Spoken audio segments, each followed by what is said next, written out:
You're doing the episode. Go. 9 o'clock. Time to go. Good morning. Oh, 9 o'clock creeps up on you. Good morning. Welcome to Friday. Hurrah. End of the working week. Depends what you do for work, really, doesn't it, I guess. Anyway, good morning. If you are watching, do pop a hello in the comments so that I can do my usual polite thing. And we will take it from there. She says, hoping the numbers can... There you are. I thought I was completely alone then for a brief moment. Good morning, Jay. Good morning, Jane. Oh, slight panic then.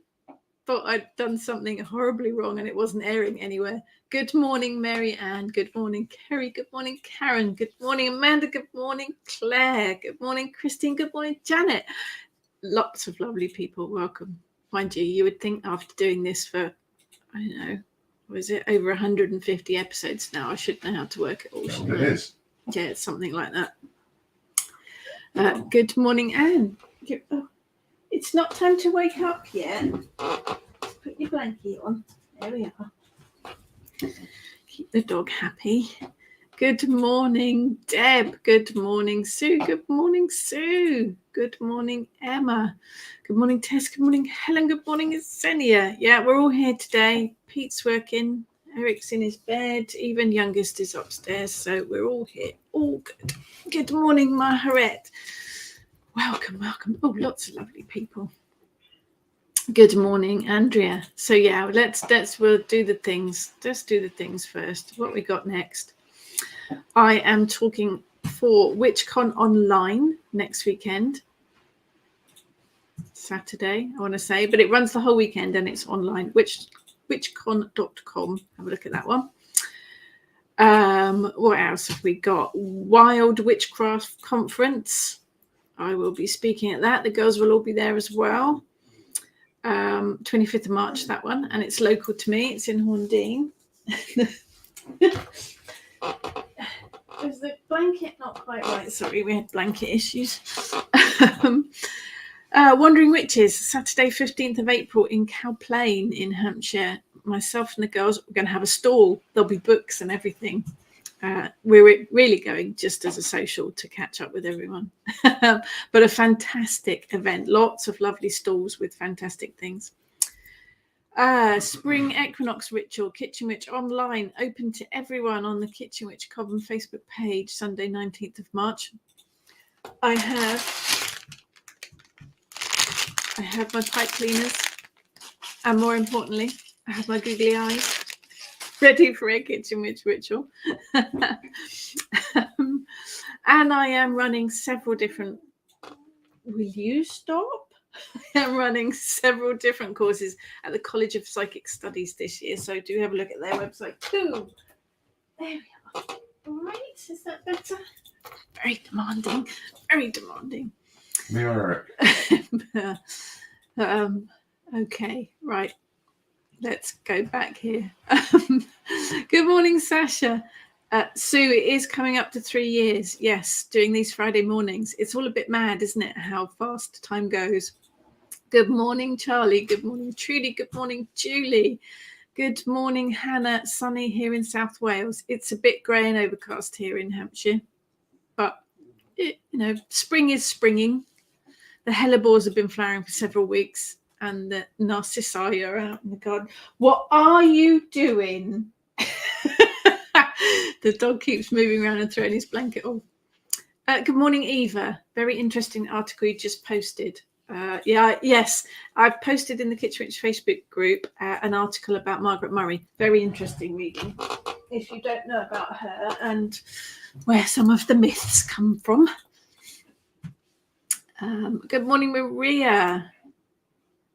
Marianne, bought your Crafts of Kitchen Witch book to celebrate his birthday. It arrived yesterday. Oh, good. Thank you.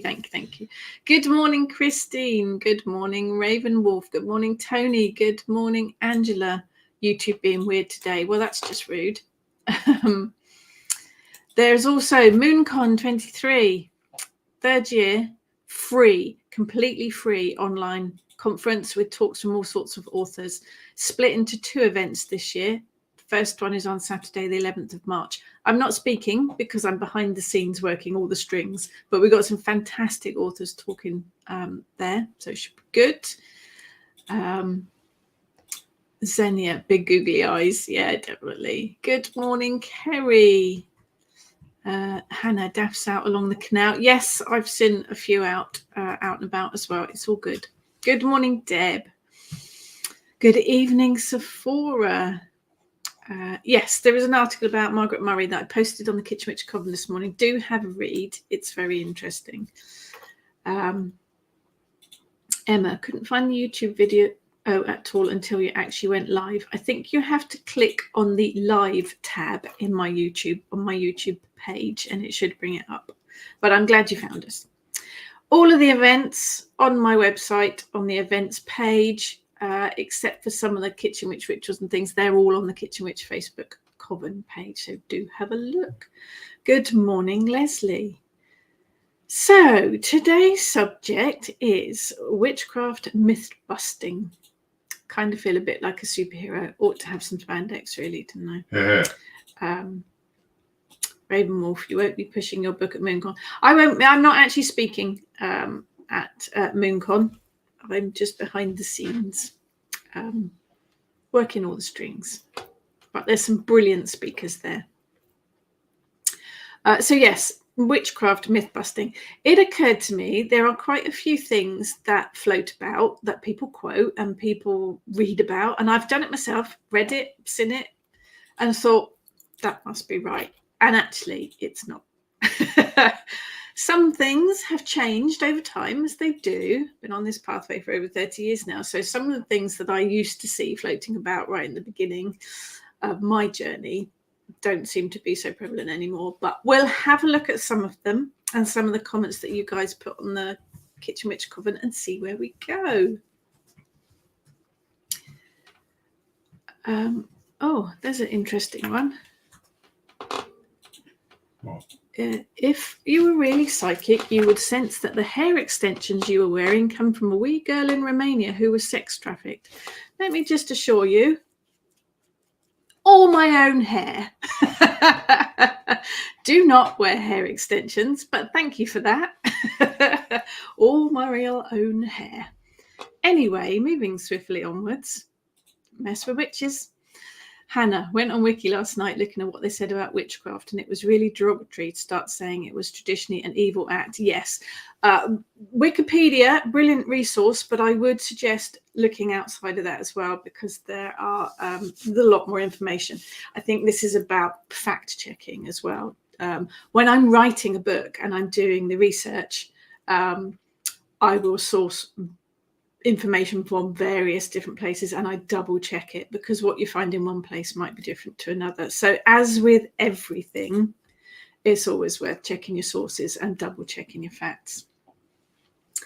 Right, let's Sephora. MoonCon, will it all be online again? Yes, MoonCon will be online, completely free, open to everyone, over on the Moon Books Publishing Facebook page and on the Moon Books YouTube channel. It will be streaming live for free, open to everyone. Are you going to sing all the way through this today? Good morning, Colin. Have been able to get your book. Yay! Right, let's get some of these up. Xenia, as for the myths brought up, it's going to be one of those mornings, isn't it? Turn your phone off. Right. As for the myths brought up by Margaret Murray, we also should have a look at the stuff that came from James Fraser. Nothing bad about it, but these notions are not ancient and not pre-Christian.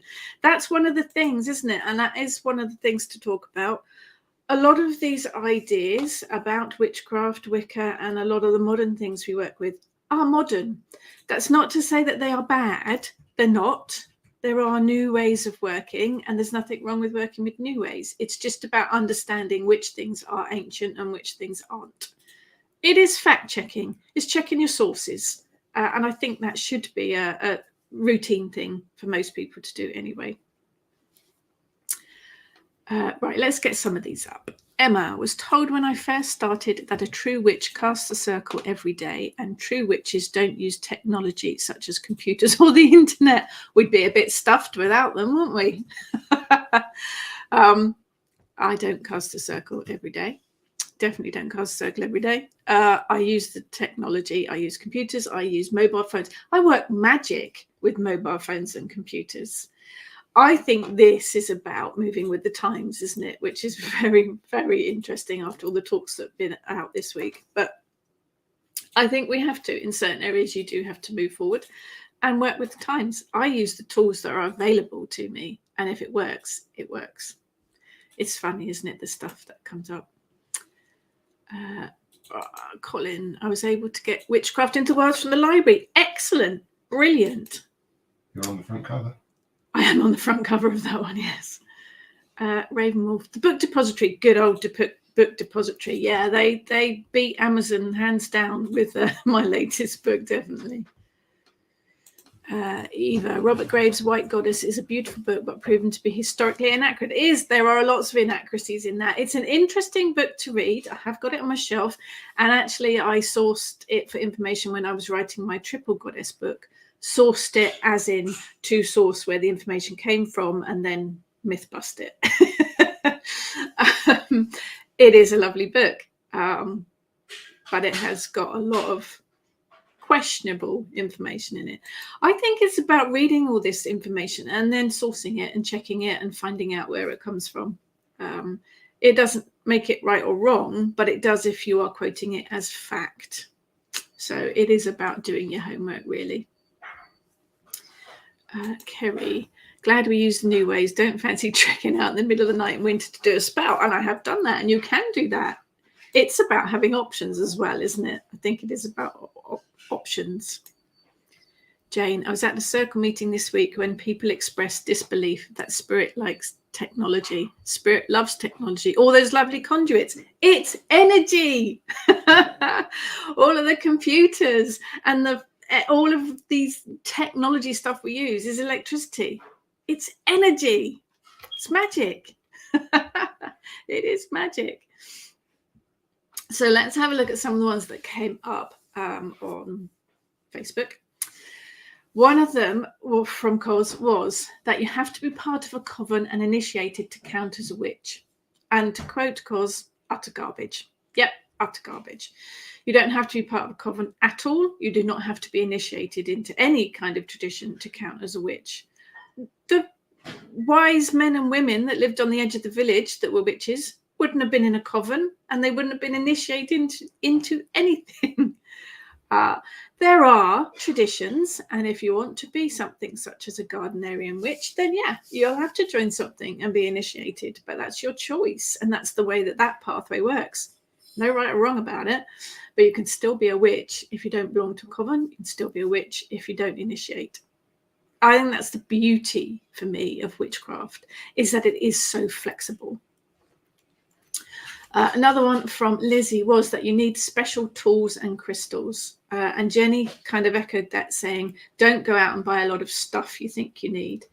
Making ritual tools, finding or thrifting them feels more authentic than buying lots of shiny mass-produced things made in sweatshops. Now, when I first started this journey, and I've said it before, was way before internet.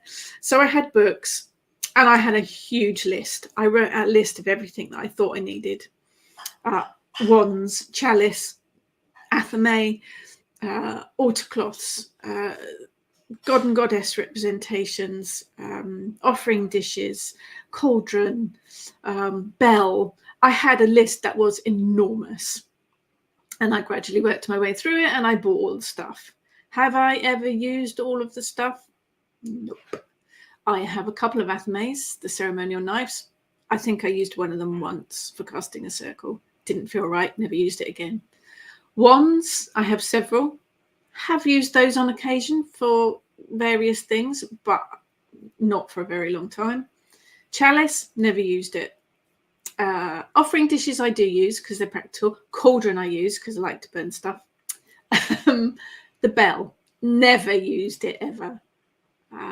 And I think a lot of these things, as Lizzie said, and Jenny said the same, you can make them, you can find them, you can get them from thrift shops. There are some beautiful things out there made by wonderful crafters and artisans, and if you have the money, go for it. But you can equally make all of these things. And I have made my own wands just for something to do, really, because I've never used them. But you don't need all of the shiny things. I know it's heartbreaking for those of us that like to shop. But yeah, you don't need lots of stuff. In fact, someone mentioned Witchcraft into the Wilds earlier. In that book, I include nothing that you buy. It is about working magic with everything that nature has to offer. You don't need to buy anything to work magic. So another one was Colin, who said that you can't wear silver jewelry during a ritual. Now, I've not heard that one before, I must admit, but I have heard that you can't wear jewelry during ritual. Silver always seemed to be all right because it's a metal. It's a real pure, it's a real metal. I have heard that you can't wear any other type of jewelry because and it's the same with clothes. Let's cover this one at the same time. There was an idea that you had to do everything naked. And there were some covens that did. And there are still one or two covens that do work their magic naked. Has to be personal choice. Never ever feel pressurized into that. The idea being that clothes and jewelry hamper the flow of energy, which is absolute tosh. I have done brilliant rituals in the freezing cold out in the wilds with my cloak and my jeans and my boots and woolly hats, and it hasn't stopped the flow of energy at all. So you can wear whatever jewelry you want, you can wear whatever clothes you want, or not. It's entirely up to you. Doesn't have any effect on anything, in my personal opinion. Obviously, just in my personal opinion, but there you go. Angela, even Amazon are sourcing the latest book from the book depository now. Probably because they own book depository, Angela. But I'm very glad they are actually showing it now. oh, coffee. Yeah, my little mug. How cool is that? Thank you. My little chai latte. Anyway, Christine, when I was learning spiritual stuff, I sat in a meditation circle in a pitch black dark. All of a sudden, the light came on. The leader said that spirit loves the electric energy. I think it does. I do wonder whether electricity is an easy medium for spirit to work with, because it's not physical. It's not like moving a table or a vase or something. I think it's probably easier for them to connect with. Again, just my thoughts.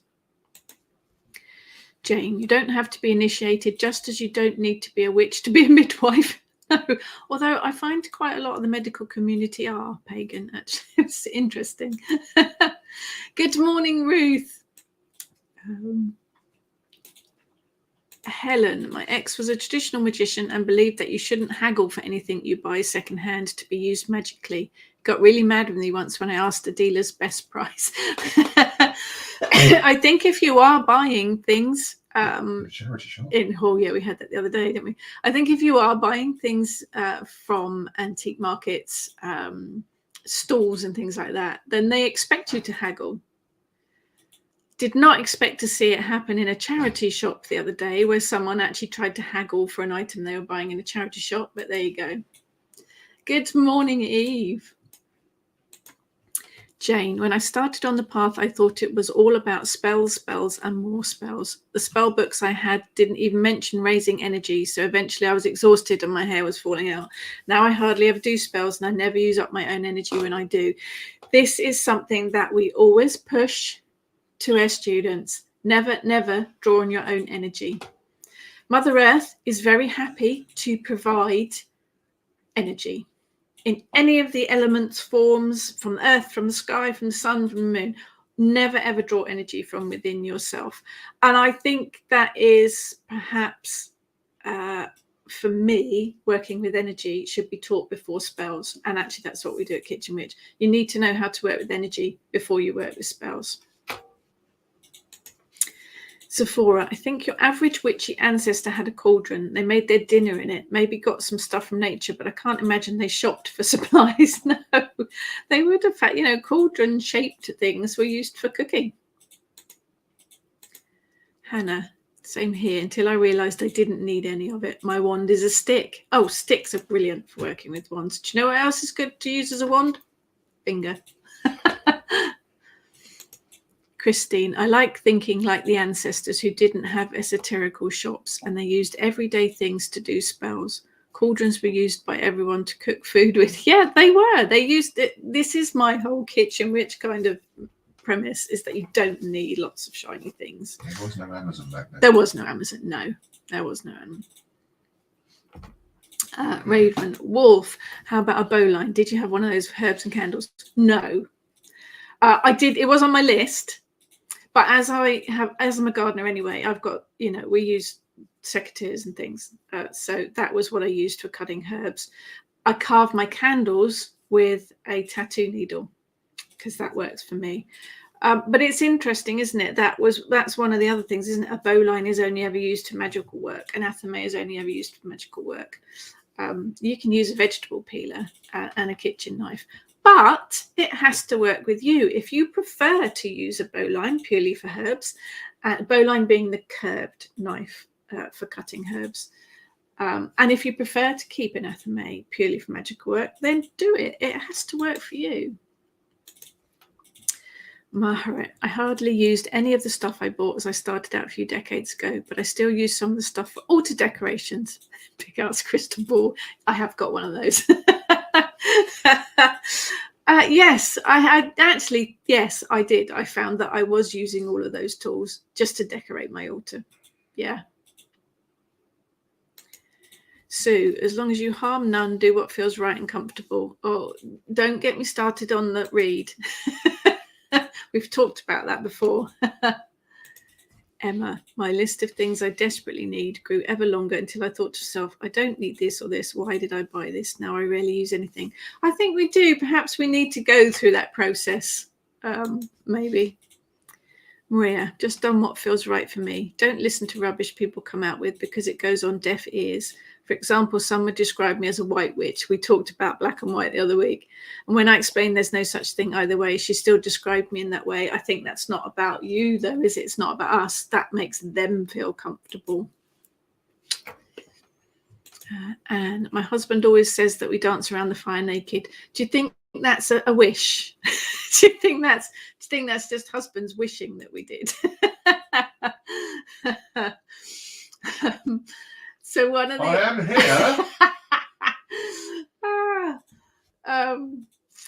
here. Xenia said actually on Facebook, I had one ceremony magician in whose group I was ages ago saying we should put off our watches and jewelry before entering the circle because what's in the circle is owned by the gods. I knew it was rubbish once he said these words. Mm-hmm. Get the notion of putting off the watch as a sign that we enter a different realm. Okay, I can kind of understand that side of it. But please, occult teachers, stop lying to me and making up ridiculous reasons for something.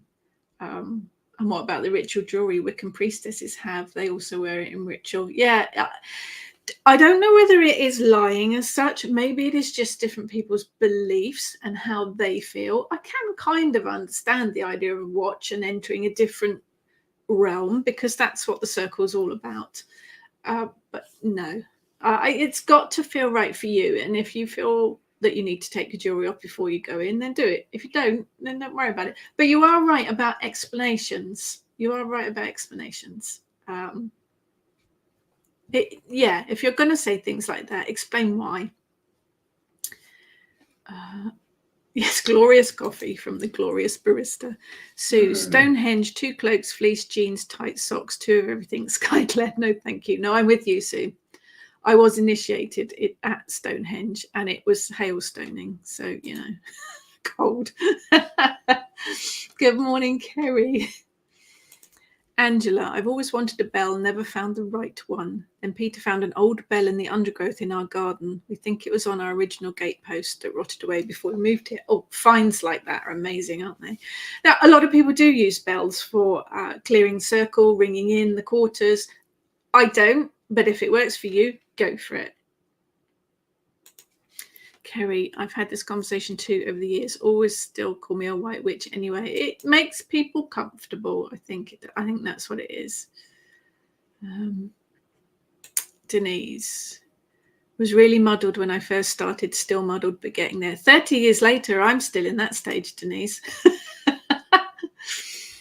Xenia, that's the problem with when these spell books or beginners books don't explain anything, how things work, then the magic doesn't work. They think the whole magic stuff is rubbish and delusion. Yeah, and I think that is something I've learned along the way as well, is explaining how and why things work. Work this spell. Here's the spell. This is what you do. But you've got to have the basics to that beforehand. And I think spells in particular come with huge amounts of responsibility and ethics. You need to learn those first. You need to learn how to work with energy, how to control energy, the ethics of spell working and the whole structure of it before you go in and work it. I think that is responsibility of teachers, really.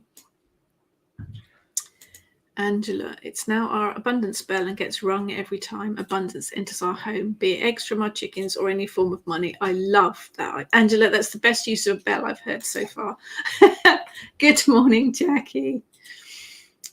Maria, doesn't really matter about the books. The magic comes from ourselves. It does, but you've got to know how to work with it.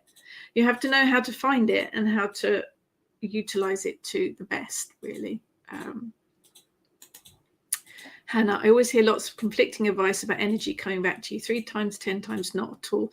I think that is all about your beliefs and how you feel. That is the rule of 3, isn't it? It is, I think if you stick with the basics of what you put out there comes back to you, then you're all good. But when it comes back to you, whether it's this time or a next life, who knows? Whatever you believe in, whether it comes back to you 3 times, whether it comes back to you enough times until you've learnt your lesson, I think that's probably on an individual case basis. Now, I did post a PDF in the Kitchen Witch Facebook group, a bit of writing about Margaret Murray. Lucia brought up this one. She says, the myth that Wicca is a prehistoric religion that passed down through families and covens from prehistoric times to the present day. No. Margaret Murray's witch cult theory has been shown to be quite unlikely, while the origins of Wicca are modern. Yes. Although heavily inspired by ancient paganism and historic ceremonial magic. If you want to read a bit more about Margaret Murray and her ideas, there is a PDF link on the Kitchen Witch Coven page. It is fun, isn't it? It becomes a whole kind of game of Chinese whispers. One person says something or writes something and it gets shared and shared and shared and shared without anybody bothering to stop and think, actually, is that right? And doing a bit of research on it. Xenia put on Facebook, would love to have the Murray thesis busted more widely, or other claims of a history of tradition that have no substance. The heritage thing. No, your grandma wasn't a witch from an ancient family tradition because she knew herbs or tarot. The misinformation that witches practice is negative magic and hexes, curses random people. The misinformation that a witch has to have certain tools and how they look like, what material, and the misinformation how they should be obtained. We'll deal with that first bit first. There are families where witchcraft runs through. Would your great-grandma have been a witch? She wouldn't have called herself a witch. She may have worked with herbs. Lots of people did. They worked with folk remedies. They worked with folk magic. They worked with herbal remedies. They probably wouldn't have called themselves a witch. And they probably wouldn't have worked with the whole ritual ceremonial idea of witchcraft. But there are families that do. You know, it runs through the tradition of working with Wicca, perhaps, because we're, it's old enough so that there will be generations now. But Xenia mentions the interesting one. And one of the first things that I heard about tarot decks, several people mentioned that. The idea that you shouldn't pay for your first tarot or any of your tarot decks. The idea that tarot decks should not be bought by you personally, but should be gifted to you. I heard this years and years ago, and there goes the door and the dog and chaos.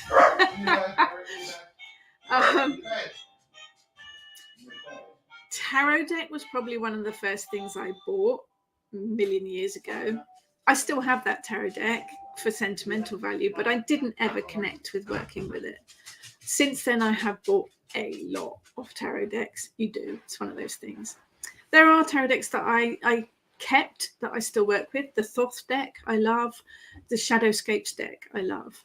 The current one I'm working with is the Aliman Tarot, and I love, love, love it. Other tarot decks I've bought along the way, I haven't connected with, and I have gifted them to other people. I have never been gifted a tarot deck myself. All of the decks that I work with, I have purchased myself. I have not been struck down by the gods for doing so. I actually had a quick look on the internet and I couldn't find where that idea actually came from. But it does seem to be one that has carried through over years and years. It does also seem that some younger witches, when they're starting on the journey, see this, that they shouldn't pay for their own first tarot deck, so they steal it. Now, let me tell you that the idea of stealing a tarot deck and using it is going to cause you a whole heap more trouble than if you bought it yourself. Stealing it is going to have such negative energy to the deck, apart from being illegal, that it's just not worth it. Don't do it. So let's bust that one out completely. That tarot decks can be purchased by yourself. There is absolutely no issue with that. The other interesting one that Jane and several other people brought up about is candles, and that you're not allowed to blow them out, but you have to snuff them out. Now, that's one thing that I remember seeing quite a lot when I was first learning in books. I have done a bit of research about this because I've just finished writing practical candle magic book. The idea being that if you blow the flame of a candle out rather than snuffing it, you are blowing the magic away, you are ending the spell early, you are dismissing the spirits, all sorts of various negative reasons why you shouldn't blow the candle out. If you snuff it out, then you are keeping all the magic and the energy in. I have done both on many occasions, and it's not changed anything. From a fire, health and safety point of view, if you blow the candle out, you can splatter the hot wax sometimes. So if you're short of space, then a snuffer is best.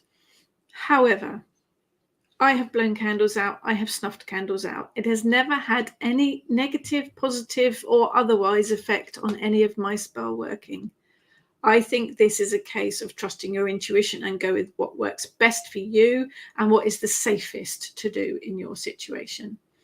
It has never stopped my magic. It has never stopped the energy. It's never caused any problem whatsoever. And I actually don't have any idea where that comes from either. So, but it has been going around for years and years and years. Interesting one. I think that's probably all to do with folk magic, isn't it? Folk lore and superstitions, things like that. Right, let's see what else. Jane, got a gorgeous mini sickly type bowline from across the pond. Never use it because it just doesn't cut like a pair of kitchen scissors. There is that. I think to use an actual bowline has quite a technique to it for cutting plants and herbs and things. I just use secateurs. It's easier for me to do. Emma, here's another one. No animals should enter the circle except for cats. I've known people to have all kinds of animals with them in circle. My cat used to join me and a finch of mine used to join too.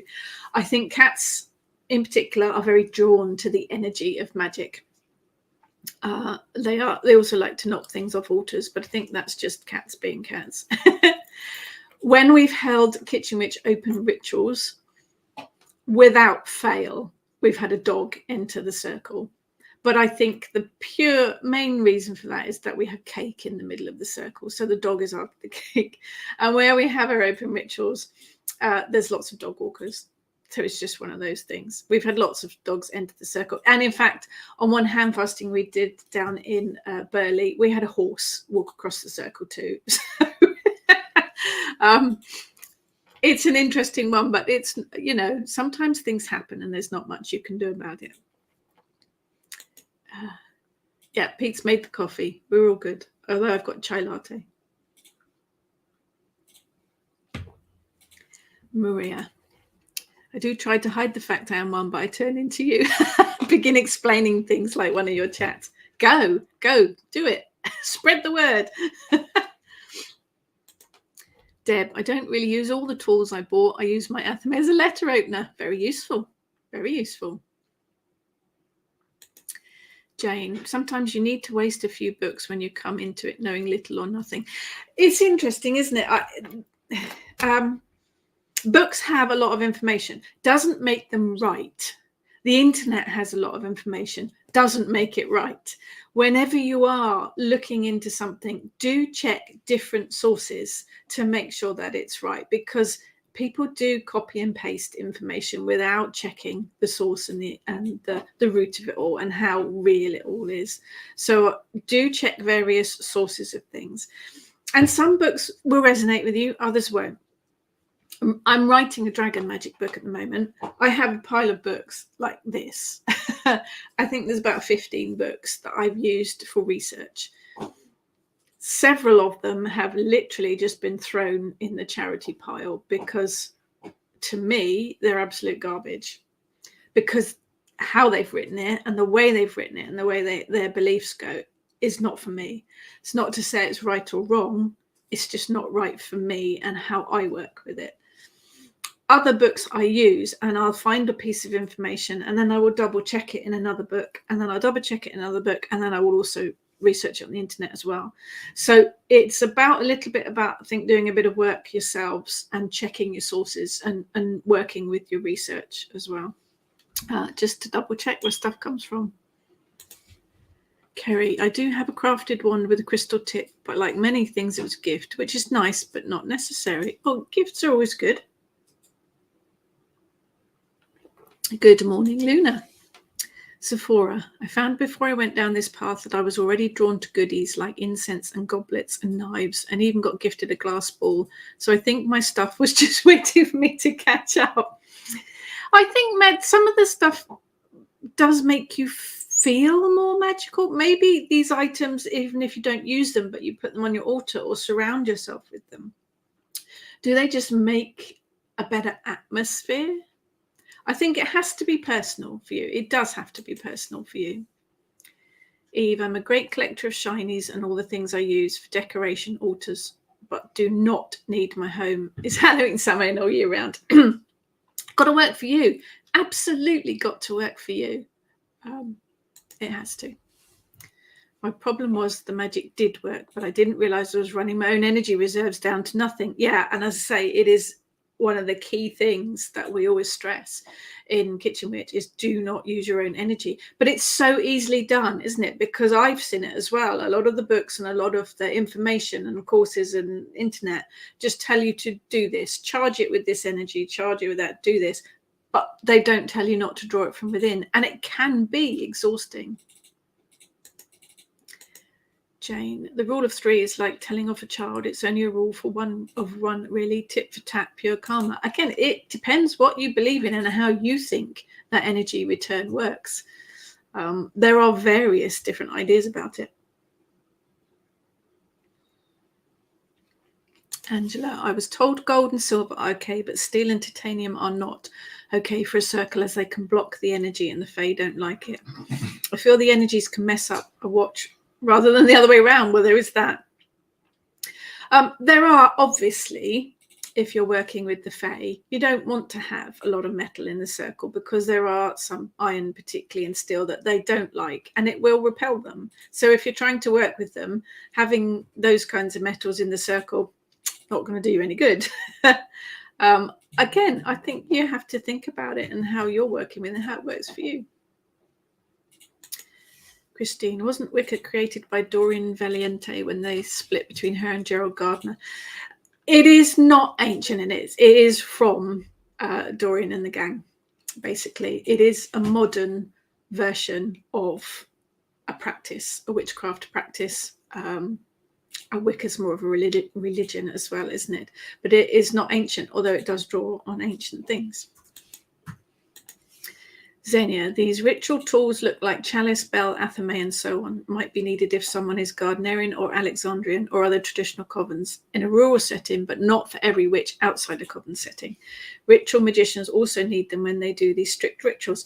This is about the pathway that you follow, isn't it? There are some rituals and there are some pathways, traditions that do work with all these magical tools. And if that's what you want to do, then go for it.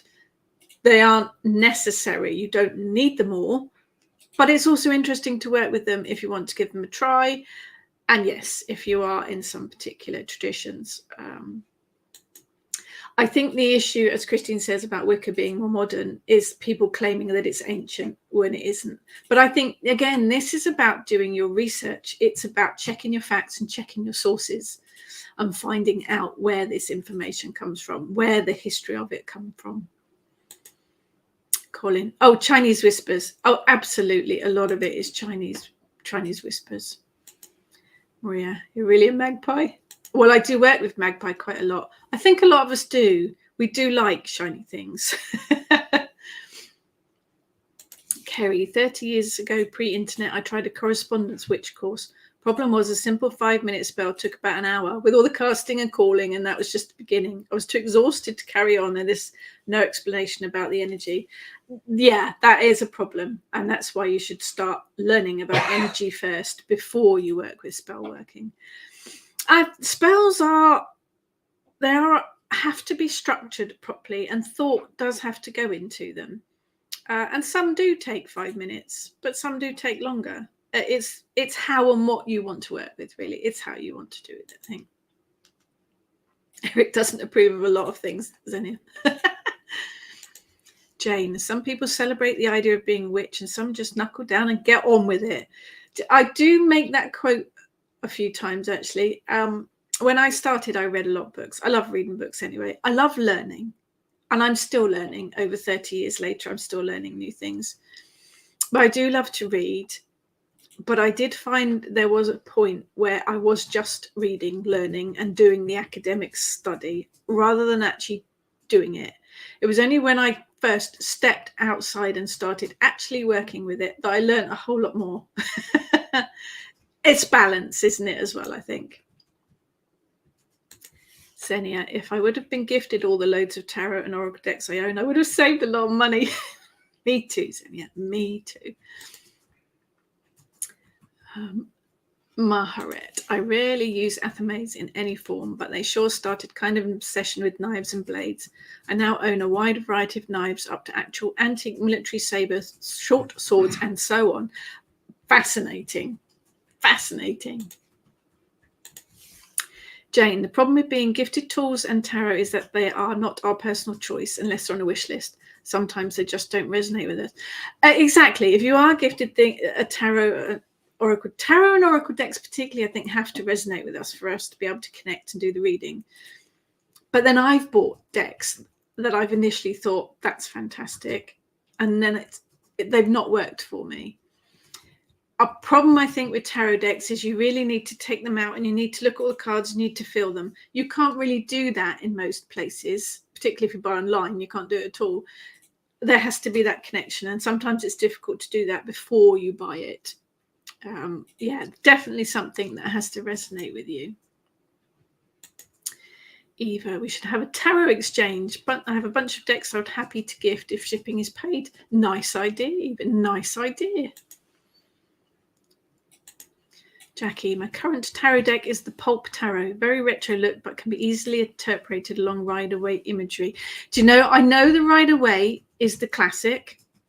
I don't get on with it. Never have got on with it. It's funny, isn't it?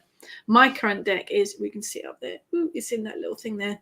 It's got 153 cards in it. I'm greedy. It is what's called a magpie deck. We're back to magpies again, aren't we? There's a magpie deck. So every single card in there is from a different deck.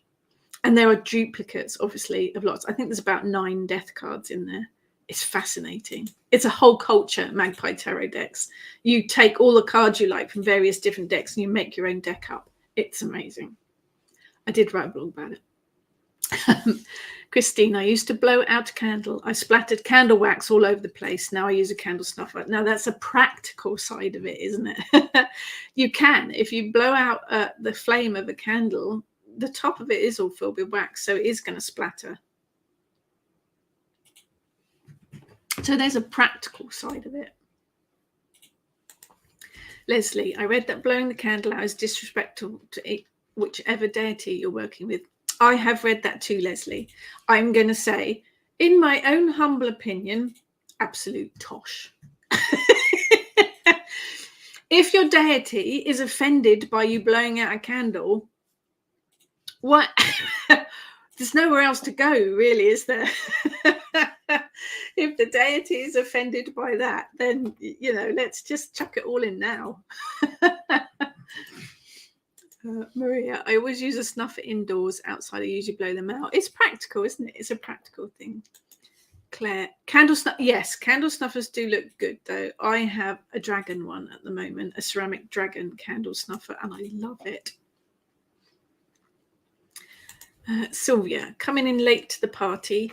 I'm not sure it's been suggested. If I do a spell where a candle needs to be burned down completely, I always have the coloured birthday candles. They are cheap, burn completely, and they're coloured thin. Oh, birthday candles are brilliant. Which actually kind of leads me to another kind of myth busting thing. Birthday candles are brilliant, and they do burn down really quick. So they're excellent for spell work because you burn them all. You don't need to worry about snuffing them out or blowing them out. If you use larger candles, I do like to let a candle burn completely to complete the spell. Sometimes it isn't possible. So is it okay to blow the candle or snuff the candle out halfway through and then relight it again on another day? I have done this myself when the spell's been quite a long or drawn out one, and I can't do it all in one go, and I've not had any issues with it. But I think you have to trust your intuition on this one about whether you snuff a candle out, leave the spell, and then come back to it at a later point. That has to be a personal decision, I think. And it will probably be different with different spells. It's only as a magpie too. I think we are. Perhaps it's part of being a witch is being a magpie. Maria, I still get asked if I can turn someone into a frog. Oh, yes. How many times have we heard that one? Ha, ha, ha. Colin, my cat often sits on my altar in the bedroom. I think cats do have a tendency to sit on altars. She also follows me to the bathroom. Yeah, Eric does that with me.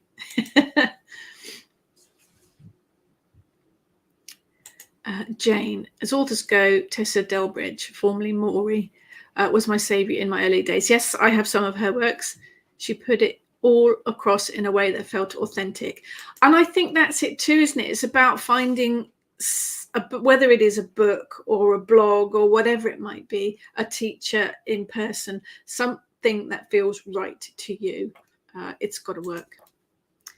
Emma, my first book was called Book of Spells. Didn't go into much detail on how to use the energy, and a basic drawing down the moon, which it said to do every day. Needless to say, I was tired.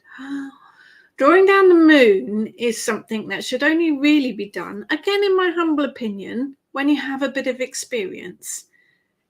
It is something that involves something quite technical and quite... Moon bathing, different thing. Everyone should try that. Fab. Allow the moon energy to wash over you. Drawing down the moon is part of quite a detailed ritual and should be something that is only done when you're a bit more experienced, in my opinion. I think the thing with this is you can walk into shops like The Works and you can buy a book of spells. Quite often they don't even have an author quoted on the book. And there's a big thing at the moment with AI books being written.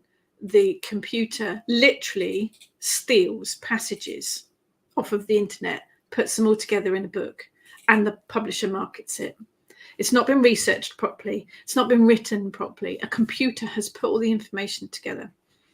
There is an author, and I can't think of her name now. I know Morgan Daimler was put up some information about her. She has had, she's had like 25 books out in 1 year.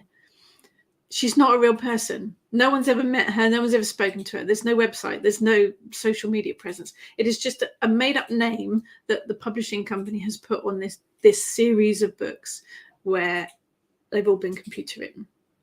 So that information is not going to be reliable. So again, it's about checking your sources, isn't it? Senia, keep getting asked where my broom is. Do you reply with, let me show you? Ravenwolf, how many books have you actually written? Book number 24's out. 23 more this year. Right, yeah, thank you. I've written 24 have been published. I have 3 more being published this year.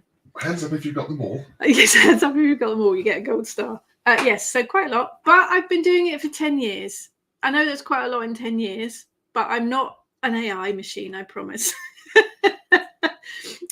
AI machines wouldn't be so grumpy when they're editing. No, AI machines would not be as grumpy when they're editing the manuscript. I hate that part. I can vouch for that. They are all on my website. They are all on my website. Hannah, I always think my altar never looks witchy enough compared to some I see on the internet. Oh, isn't this a thing? This is the whole Instagram witch thing, isn't it? You see all these beautiful pictures of these stunning altars. A lot of them are real ones. Some of them are just staged for the photograph. I think this is about, yes, I know what you mean, Hannah, and I've done the same. I've thought, oh, wow, look at that. I wonder how many of them are actually workable. Just a thought, just a thought. Maria, research is key. Absolutely. Jackie, I remember one book we had by an American author who I won't name, but it was so bad and started with the words, when I walk down the streets of my hometown in Salem in my black cloak and pointy hat, everyone knows I'm a witch. This sets us off in House of Laughter. Yeah. And the rest was pretty funny crap too. For a while, I worked in a bookshop and virtually all the staff were witches, and it had the best occult section in the whole bookstore's chain. Yeah, it's interesting, isn't it, how many big chain store bookstores, the occult section does seem to be growing. So fingers crossed it gets bigger. But yeah, that's that. It's funny, isn't it? But that's another myth thing as well, isn't it? When I first started, I thought I had to dress like Stevie Nicks every day. Stevie Witch. That works too. I thought I had to dress like Stevie Nicks every day. Let me tell you that those long drapey sleeves, very, very impractical, particularly if you're eating. I do go for more practical things now. But it does feel nice sometimes to dress up in your witchy gear. And I have several cloaks and I have worn them to rituals. Again, not very often because I find them quite impractical. You have to feel comfortable. You do not have to wear a black pointy. Let's face it, the pointy hat is not what a genuine witch wears. We've all worn them from time to time, but it's not something that we generally wear. Zephora, I work with my gut a lot. It's my second brain, and I absolutely, wholeheartedly support that. I think that's how it should be. Maria, I think that can happen when you buy them too. Sometimes you think they'll resonate with you and they don't. Yes, tarot decks. Yes. I've thought, oh, the imagery on that looks good. When I've actually got them home and opened the box, I've thought, meh. Charlie, what's the best way to stop yourself drawing from within? I've done that. I say I connect to the universal energy before doing healing. Feels a bit clumsy. What are other phrases, ideas to use?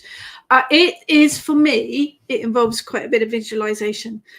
Rather than drawing from the energy from within you, and this is probably a whole lesson all by itself, draw from the air around you. You can draw from the air. You can draw from the sun, the moon, the sky, from the earth. You can visualize the energy coming. You channel the energy. Your body channels it into your spell working or into your healing or wherever you want to direct it. But you draw it from Mother Nature. If you visualize, if you're used to doing a grounding exercise, then this will make sense. Rather than sending your roots down and releasing excess energy into the ground, draw up energy from the earth and bring it up through your body and out through your arms and into your spell work or your healing. If you like to work with divine, visualize the energy coming down through your crown chakra and running down through your body and out through your hands.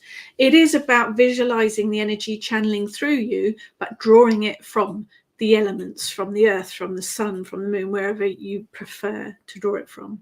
But you channel that energy rather than drawing it from inside, because if you do, you will be exhausted. Deb, I know that book. Finally gave away all of my books by that author. Now I need to know who it was. And I'm trying to make a magpie deck, so if people are willing to gift, let me talk to the girls about it, and we'll see if we can do something on the Kitchen Witch Coven Facebook group. Magpie decks are amazing. Let me quickly show you. These are amazing to work with. They literally are. Are you looking too? You've seen this one. This is my tarot deck that I work with at the minute. Look at that.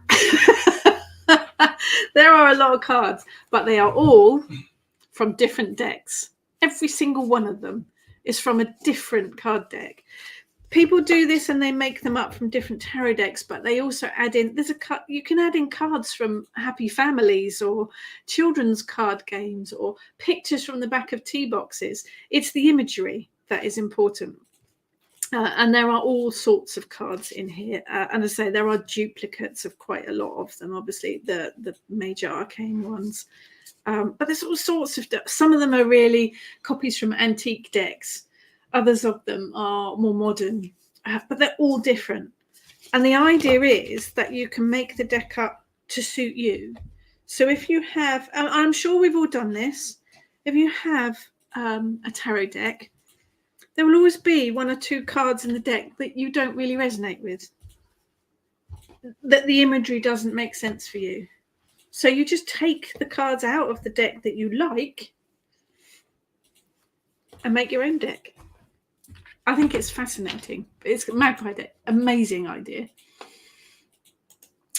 Colin, shopkeepers would not take kindly to you opening a deck. Yes, I don't. You can't, and I understand that, because they won't then be able to sell them on. So, yeah, it's a bit of a catch-22, isn't it?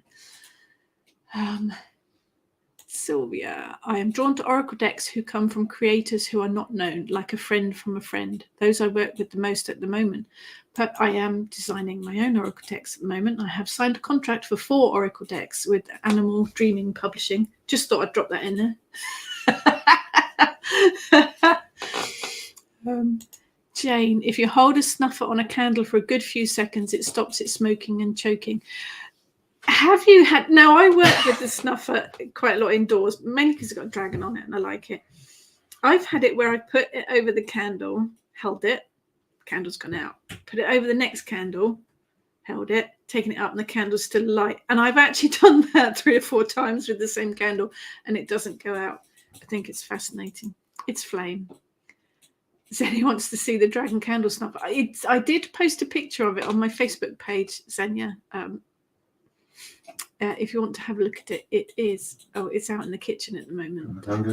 It's on the dresser. It's a little red one. And I'm trying desperately to remember who I got it from. West Country Creations, I think it's called, on Etsy. They're also on the Veiled Market as well. Kerry, I live in a town with no witch shops. Me too. And very limited places where you can buy tarot oracle cards. Do buy them on. It is dirty at the bottom, yeah. Yes. I do buy them online and found out that sometimes there is a walkthrough video of them on YouTube. Yes, that's very useful. I have discovered those. Doesn't replace looking and feeling them, but it does give you an idea when you see the images. Yes, very good advice, Kerry. Very good. Hi, Megan. Emma, Wicca and Witchcraft for Dummies. Still love it. Still makes me giggle at the title. But it was one that did go into some details about some things. Even if I don't follow it, others might.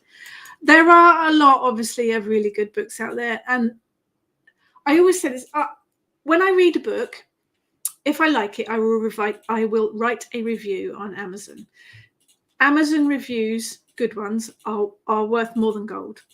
If you want to thank an author, if you want to boost an author, please do write reviews on Amazon. It really helps. It boosts the stuff behind the scenes, those whole AI bots. If enough good reviews come in, then Amazon start doing free marketing for you. So if you do like books, please do write positive reviews on Amazon for the authors. It's really, really important. I will do that. if I don't like a book, I very rarely write a negative review, because just because I don't like it doesn't mean the next person won't like it. Just because it is perhaps information I already know and I haven't learned anything doesn't mean the next person won't learn something from it. So I think it is very personal, books particularly, whether you like them, whether they resonate with you or not, unless it is total misinformation or AI garbage. This is my candle snuffer. He's a little red dragon sitting on a rock. And that's from West, I'm sure it's West Country Creations.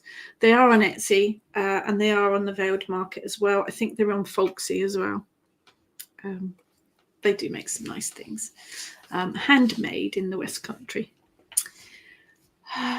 Kerry, I was lucky to have my first tarot deck gifted to me from my mum. It was hers from the 70s. Fabulous. Totally fascinated me as a child and kept finding them. So mum gave them to me when I was 7, but I had to keep them in her dresser and treat with respect. Excellent. That's fantastic. That is the brilliant way of getting a tarot deck. Angela, we bought an antique cheese cupboard for my witchy supplies. Oh, fantastic. Found a pretty brass and rosewood knife stuck in a gap in the back of the drawer. It's now my knife for any magical cutting I need to do. Amazing. Brilliant. Hi, Pauline. Marianne, I like seeing smoke when I blow out a candle. Imagine it carrying my intentions to the universe. I like it. Always careful, though. I never heard of snuffing, keeping the magic in. I can imagine this. Again, it is about what works for you. It does work about what works for you. Everything has to be. Hannah, yes, I think that is the name. I think Hannah's got the name there. Your altar's personal. Your way of working is personal. How you work with your candles, whether you blow them or snuff them, personal to you. How you work with your tarot decks, personal for you. It has to work for you completely. Let's make sure we've covered more because we are way over time again. We've done the naked, we've done the coven. Oh, that's just one last one to cover. Casey put that you can't mix and match traditions to make them your own. I've been doing that for 30 odd years. It has worked for me. It has definitely worked for me. I think you have to do it with respect. And again, I think we're back to researching. If you are going to mix and match deities, if you're going to mix and match pantheons, if you're going to mix and match traditions and make them your own, it is a big old pick and mix. Just make sure you do it with respect and make sure you do your research with it. But I have done it for years. Sometimes it works better than others, but it has made my pathway my own. So it is about working things that work for you. Let's have a look. Just I know you guys have put lots and lots of comments here. But we are way over our time now. So Magpie decks, brilliant. Have a look at Magpie tarot decks. They are fantastic. I think ultimately there are a lot of myths within witchcraft and paganism. Do your research. Just Google is so easy to research things these days that, we don't have to go to the library anymore and pull out lots of books that they might not have and do your whole reading through stacks of stuff. You can Google. Just make sure you check several sources and, it takes you down a rabbit hole, but you will find the answer to it. Trust your intuition. It won't let you down. Your pathway is your own. And they are all personal. So it is about making it work for you, absolutely. It has got to work for you. Charlie is asking for book recommendations for Cernunnos. I find a lot about Herne and the Horned God in general, but not specifically Cernunnos. Have a look at Moon books. I don't know if there's one on Cernunnos. I know there's one on Pan. Jason Mankey's written one on the Horned God as well. Not one specifically on Cernunnos. Not off the top of my head, Charlie. If anyone's got any recommendations, do pop them in the comments for Charlie. Thank you so much for sharing all of your experiences. I think we're all working from the same sheet. I think it is about checking your sources, doing a bit of research, treating things with respect, and ultimately trusting your own intuition. Absolutely.